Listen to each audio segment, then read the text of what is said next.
All right, Shalom. I'd like to start off by saying Kal Halayim La Yahweh, Ba'ashem Yahweh Shai, Ba'ashem Harakah Kodash, my mom. Double honors to the elder apostles of Great Millstone and my elder Herawan as well. Salutation to the Akim that are pushing this truth and sincerity and truth. And peace and blessings to the men, women, and children that believe in the name of Yahweh Ba'ashem Yahweh Shai. I'm Kanak Sha'an Ban Yasha'Allah from the Lions in the Yasha'Allah camp here in Jacksonville, Florida. And doing a lesson on this topic of this article that I was reading. The title of the article says, Russians are told they have two choices: win this war or be destroyed. All right.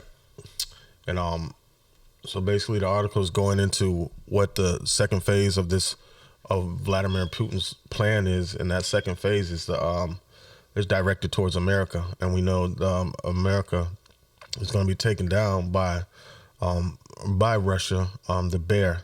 That means enough. So Yahweh Shem Yahweh Shai is waking them up and putting hooks in his jaws and turning them back to being the former powerhouse Soviet Union, America's top contender. So now they're aiming to go at Russia. They're aiming to go at America and the Western allies, NATO. All right. So the article reads, on April 1st, Alexei, boy, they got some strange names. Valyov, a member of the lower house of the Russian parliament, put a Kremlin spin on the war in Ukraine for the millions of viewers of an influential Russian talk show. It says Russia wasn't really fighting Ukraine or Ukrainians. The real enemy was the American-led Western Bloc. We need to introduce a new term, Zorovyov said, Biden's war. All right. The new term is called Biden's war. And I think that's what I want to title the lesson. We need to introduce a new term, Biden's war. All right. So this was creative framing, considering that President Vladimir Putin himself refers to justify Russia's aggression with more insular rhetoric. He has said that Russians and Ukrainians are one people, while the Kremlin propaganda, especially the toxic television talk shows, promote the idea that those who advocate for the country's genuine independence from Russia are a bunch of Nazis. But whether it is Biden's war or Putin's, Russia have rallied around the flag. Rallied around the flag. Most likely that's because the Kremlin has led them to see the war as an existential choice. All right. It says either you win it or your life is going to be destroyed. All right, so that's how Russia's looking at it, because either way it goes, they were seeing the formation of NATO and the Western allies surrounding Russia. So really, this is all to their defense. It's not really an offensive move; it's a defensive move against America and NATO. It says the available evidence shows significant support of the war, as well as a surge in patriotism. According to the Levada Center, a respected independent pollster, the number of Russians who thought the country was going in the right direction rose from 52% before the invasion to 69% after, and Putin's personal approval rating soared to a whopping 83%. But these figures come with a major caveat. New legislation makes discrediting the armed forces a crime punishable by up to 15 years in prison, and that can encompass all sorts of things, including calling the war a war. Circumstances that cast doubt on whether the polls are respective or the answers truthful. As an experiment staged by researchers at the London School of Economics showed support for the war goes down by 15 percent points when people are encouraged to speak their mind. All right. It says, but you can't really tell anything off these polls anyway. But the fact of the matter is, Russia whether the people are blinded by the propaganda that America puts into play, where they try to paint the narrative as Russia being the bad guy and them being the good guy trying to spread democracy. What it is just like Habakkuk chapter 2. He neither keepeth his home and it enlarges his desires as hell. So that was the whole focal point that Russia was talking about. Like they was like telling NATO that was their demand. Tell NATO to back away. All right, leave countries that are once part of the Soviet Union alone, and we'll pull out. But they denied the demands that Putin was saying that he wanted. All right, it says, whatever the true level of support, it's clear that Russians aren't necessarily buying Putin's rationale for the invasion, and a joint project with the Ukrainian pollster KISS, the Levada Center for years has asked Russians what kind of relations they envision between their country and Ukraine. In a poll conducted in December, only 18% of Russians said they wanted the two countries to become one, while 51% said they wanted Russia and Ukraine to be independent countries with an open border, and 24% said they wanted independent countries with a hard border. In a Levada Center poll published on the day Putin launched the invasion, only 25% of Russians supported Russia's expanding its borders to include the self-proclaimed Donetsk and Luhansk republics. It says Donbas, where much of the heaviest fighting is concentrated now, while 33% wanted the region to become independent and 26% wanted to remain part of Ukraine. All right, so there's a split between the two, but really, I mean, we don't know. But the fact of the matter, it doesn't really matter what the people want, because anybody that really doesn't understand the game that's being played by America and NATO, they're gonna, we don't want war, we want peace. But in actuality, to keep peace in Russia, Vladimir Putin had to invade Ukraine, because that was the next place. That was the next place that NATO was trying to influence and becoming part of NATO, so they could have Russia totally surrounded. All right, and keep Russia at bay. And Russia and Vladimir Putin understood that, so that's why he made this chess move. All right, and he's making more chess moves. He said, because now the direction is at NATO and America. All right, it says that doesn't sound like a people who believe, as Putin does, that Ukraine is a part of Russia and Ukrainians are Russian. It is hard to deny that the war is fragile. However, that would seem to make selling it to the public more difficult. How can you flatten Ukraine's cities where millions of Russians have relatives and friends? It says, consider Russia's own leadership. Number 3 in the official hierarchy, Valentia Matavinko is from Sheptivka, the western Ukraine. Russia's current chief Ukraine negotiator, Vladimir Manisky, was born in Simla, not far from Kiev. His predecessor, Dmitry Kozak, grew up in predominantly Ukrainian-speaking rural areas in central Ukraine, rather than one of its Russian-speaking regions. Or look at people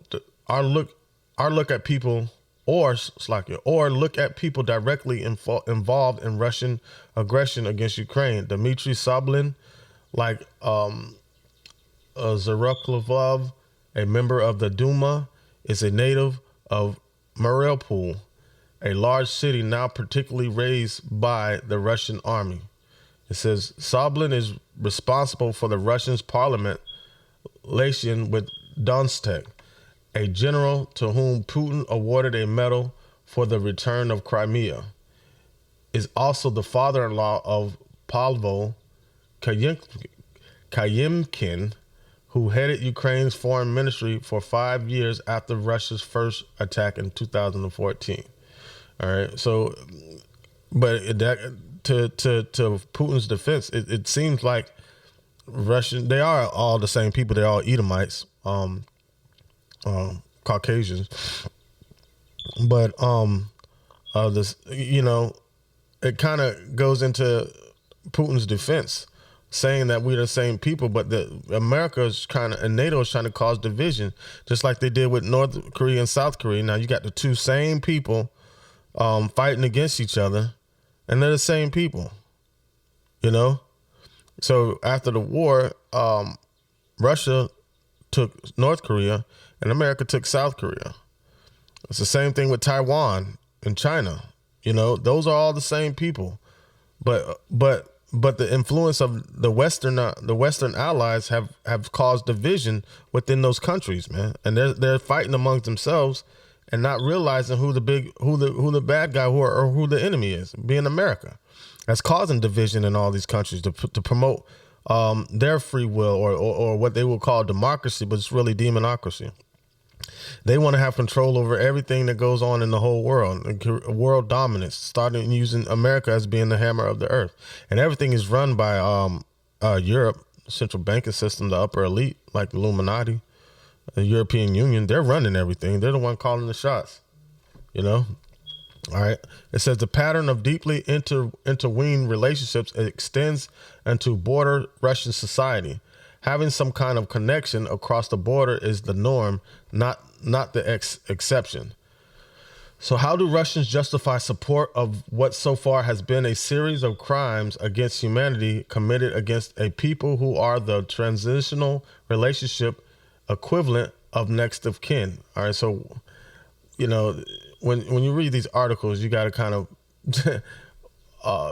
take the meat and throw away the bones, man, because they'll try to paint a narrative by wording things a certain way. Like, this man is defending his people against the migration of NATO and the Western allies into their land. But if you don't understand the reason why he made this move, then you're gonna look at him as being the bad guy and not seeing the bigger picture of what's really happening with the NATO and America being the influence of him going to war in the first place. That's why it happened in 2014 when they annexed Crimea, southern Ukraine, I think. It says the Kremlin employs two related narratives here. The first paints the enemy as the West, not Ukraine, which is true. It says this framing turns Russia into the smaller, weaker side in the conflict, a victim, not a predator. But that's exactly what it is. So that's not a scenario. That's exactly what's going on.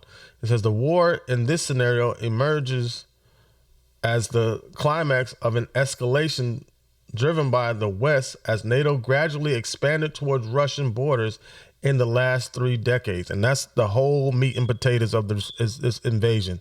That's the reason why it's happening, because of the NATO's expansion westward. All right.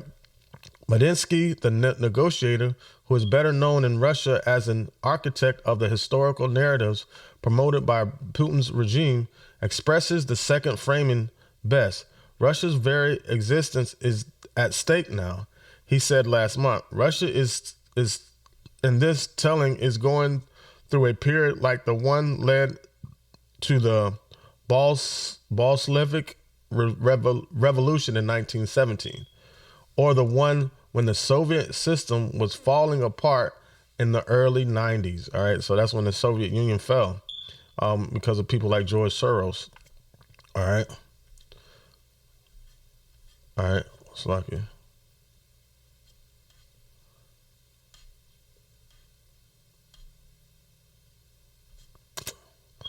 Lost my place real quick. Screen kind of flipped. All right. So it says, messages aimed at triggering the survival instinct are extremely powerful in Russia, where various invasions from the West, including Adolf Hitler's attempt at exterminating Eastern Slavs as a race, define the historical experience. There is a mode of Russian collective behavior in the face of mortal danger. People forget their old grievances and rally behind the leader, even one hated by many. This is what happened in 1941 when the victims and predators of communist genocide united under Joseph Stalin to repel the existential threat posed by the Nazis. Russians are not facing an extensional threat now, of course. Rather, it is their own countries posing an existential threat to a neighbor. That's not true. Okay, because that threat is America and NATO. Everybody knows that. Anybody that you pull up a map and look at the NATO allied countries and you look at Russia and you see how Russia is surrounded, and Ukraine was a last stitch effort to have Russia totally around it. They already crashed the Soviet Union in the 90s. This is all a plan by NATO and the European Union. All right. NATO was put together to keep Russia and China at bay from becoming a top powerhouse. And they're using America as a hammer, as a spearhead. It says, but the human tendency is to grasp for confronting rather than truthful narratives. It takes something along the lines of Germany's defeat in World War II to accept reality. It also takes decades rather than years or months. All right, so I'm not gonna continue this because this article is kind of long, but you get the picture of it. Basically, what's going on is a narrative's being painted, but while that narrative's being painted as Russia being the bad guy, they're like, all right, okay, let's us continue to be the bad guy. And this war is really a war against NATO and the United States, but it started with the invasion of Ukraine. All right, I want to get scripture real quick, closing it out. This is Isaiah chapter 13 and 17. It says, behold, I will stir up the Medes against them, which shall not regard silver, and as for gold, they shall not delight in it. All right, and that's Russia being stirred up against the United States, and ultimately you see that happening with what was said by by Russia's one of their lower house parliament members, Alensky Zakharov, however you say that. By saying this is no longer Ukraine's war, this is Biden's war. All right. It says, behold, I will stir up the Medes against them, which shall not regard silver, and as for gold, they shall not delight in it. Their bows shall also dash the young men to pieces. They shall have no pity, right, for the fruit of the womb. Their eyes shall not spare children. So that's what you're going to see happen over here on the soils of America, man. And Babylon, the glory of kingdoms, America, the beauty of the Chaldees' excellency shall be as when Yahweh overthrew Sodom and Gomorrah. All right, and that's what's going to happen. That's not talking about ancient Babylon, even though the Medes, Darius the Mede, came in and invaded Babylon in 539 BC. But that's talking about the new Babylon, which daughter of Babylon, which is America. It says, it shall never be inhabited, neither shall it be dwelt in from generation to generation. All right, so the modern day Babylon is what? Iraq. They're inhabited. That's still going on, but this place, America, is going to be totally desolate, man. The Lord's going to like a sweeping bestum, like a blaze of fire is going to go across this whole place, and that's what you're going to see as a lake of fire, man. You know, and that's all according to the will of Yahweh Bashim Yahushai. He's putting the evil thoughts in Vladimir Putin's head to come to buck up against America and calling it Biden's war. All right, Lord willing, this lesson was edified and served its purpose. With that, I'd like to say, Ka Halayim, La Yahweh, Ba'Hashem Yahushai, Ba'Hashem, Harakak Radash, Ma'amath. Double honors to the elder apostles, a great millstone, and my elder Herawan as well. Salutations to the Akim that are pushing the truth and sincerity and truth, and peace and blessings to the men, women, and children that believe in the name of Yahweh Ba'Hashem Yahushai. Shalom.